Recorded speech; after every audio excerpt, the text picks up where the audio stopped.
some good news coming in. This is a G20 document which has been prepared by World Bank and has been accessed by Times now. It is loading India's progress, talking about India's success story. We have, of course, the top delegates and the world leaders who are now converging on the national capital. Reaching the national capital as the countdown to the mega G20 summit has begun. And now we have the World Bank lauding India's progress. Pranesh live with us. Pranesh, over to you. Take us through some of the biggest takeaways as far as this World Bank report is concerned. The rise and growth of Badhta Bharat is undeniable. The world is taking note, and which is why you see the consternation in the global press. Now, I will come to all of that a bit later, but let's quickly sum up this report by the World Bank. This is the G20 document prepared by the World Bank that is lauding the progress of Bharat. What are some of the points that the World Bank report highlights? It talks about financial inclusion, lauding India's DPI approach to the World Bank document. Talks about the JAM Trinity. JAM, Meenakshi, as you know, is what the government has coined a term by which they mean Jandhan, bank accounts, Aadhaar and mobile. That trinity has propelled financial inclusion rate from 25% in 2008 to over 80% of adults in the last 6 years, a journey shortened by up to 47 years thanks to DPIs. The document categorically notes while DPI's role in this leapfrogging is undoubtable, other ecosystem variables and policies that built on the availability were critical.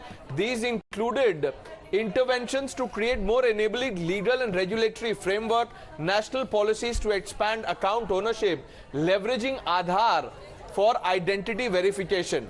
The next important point is the G2P payment, which is the government-to-person payments. In the last decade, India has built one of the world's largest digital G2P architects leveraging DPI. This approach has supported transfers amounting to, and look at this number, it is staggering, $361 billion directly to beneficiaries from 53 central government ministries through 312 key schemes. Let this amount sink in. $361 billion is the kind of money that we are looking at. This is the direct benefit transfer to people by the government. Then it talks about the UPI. The world is talking about this, how we've embraced it, part of PM Modi's Digital India. More than 9.41 billion transactions valuing about 14.89 trillion transacted in May 2023 alone. DPI's potential added value for the private sector, it says, in India has also enhanced efficiency for private organizations through reductions in complexity, the cost and the time taken for business operations in India. Then it talks about lower cost of compliance for banks, for KYC. The government has always made it clear that they want to simplify rules and procedure. Cross-border payments, the UPI Pay Now interlinking between India and Singapore, operationalized in February this year, aligns with G20's financial inclusion priorities and facilitates faster, cheaper, more transparent cross-border payments. Then you have the account aggregator framework that aims to strengthen India's data infrastructure, enabling consumers and enterprises to share their data only with consent through an electronic consent framework.